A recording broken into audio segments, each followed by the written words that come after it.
Senators today also questioned nominees who will be powerful forces in energy and law enforcement. Our Lisa Desjardins was on the Hill all day, and she was in the room for the hearing of Attorney General nominee Pam Bondi. Lisa, let's start right there with a reminder of who Pam Bondi is and why her nomination is so important to watch. Well, Bondi is well known in political circles as a very close ally, longtime friend of President-elect Trump's. But in her own right, she has a lengthy legal resume. Let's talk about it. 18 years as a prosecutor. She's a former Florida Attorney General for 2 terms. Among her priorities then was the fight against the opioid epidemic, as well as some conservative culture war issues. Now, she served on the first impeachment defense team for President-elect Trump. Then she also more recently has done election-related legal work for pro-Trump groups, including filing lawsuits in the most recent election. She's now nominated, of course, to be the top prosecutor in the country and the top law enforcement agent. She would oversee the FBI itself. Most of all, this hearing was about the Republican concern and contention that the DOJ has become politically weaponized against the right. It's a powerful agency, but the thing is, Democrats fear that if she was in this office, that she could weaponize it the other way. So there's a question of how the politics work here. Bondi told senators what she sees as her priority. My overriding objective will be to return the Department of Justice to its core mission of keeping Americans safe and vigorously prosecuting criminals. Now, she declined to answer a question specifically about would she prosecute people like, Jack Smith, the current special counsel who Donald Trump has spoken against. She said it's still hypothetical, but she did say she would follow the rule of law. How did she answer questions about keeping herself independent from President-elect Trump, or also keeping her agency independent from him? This was absolutely the focus for Democrats. They referenced the fact that Trump dismissed his first attorney general, who refused to go along with his request, his demand that he intervene in an investigation on his behalf. So Bondi was asked by Democratic Senator Chris Coons, who is your client? The people of America would be my client. Now, it is also my job to advise the president. My client are the people of America.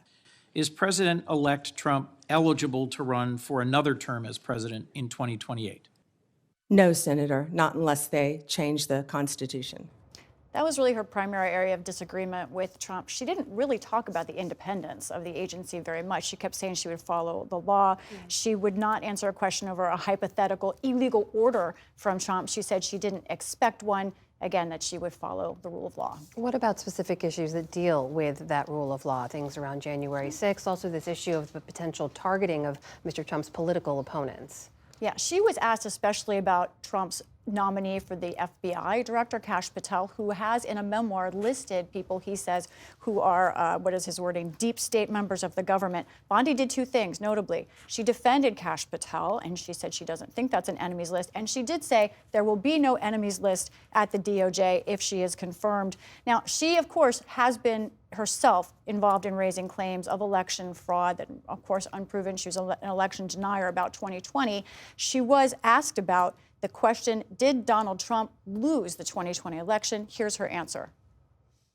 President Biden is the president of the United States. He was duly sworn in, and he is the president of the United States. There was a peaceful transition of power. President Trump left office and was overwhelmingly elected in 2024. Okay, so notice that answer. I know we've been over this ground. A lot of Americans are tired of it, but it's important because of the job she is about to undertake if confirmed. Democrats pointed out she did not say that Biden won or that Trump lost. Instead, she said only that Trump won this time. So Democrats pushed back, and they say this raises important questions about her independence and her own potential bias as we sit now. You have to be able to say no to the President of the United States. You have to speak truth to power. You have to be able to say that Donald Trump lost the 2020 election. Now, I will notice she is actually on track. If you look at the hearing room, I took a couple of photos of it. It really was not as well attended as I expected. I think all of these nominees at once have taken some pressure after big nominations like this. Right now, she had a very good day all in all, and she is on track to be confirmed. You were keeping an eye on another hearing that unfolded today as well, that of her Energy Secretary nominee, Chris Wright. What did we learn? Right, let's talk about him. He is an energy executive known especially for fracking and really kind of pioneering that industry. In the past, he has said that there is no climate crisis, but today, Amna, he told senators that the climate change is real and he agreed that it is man-made. So there's a lot of question marks about where he really stands on that issue. All right, Marlisa Desjardins, thank you so much. You're welcome.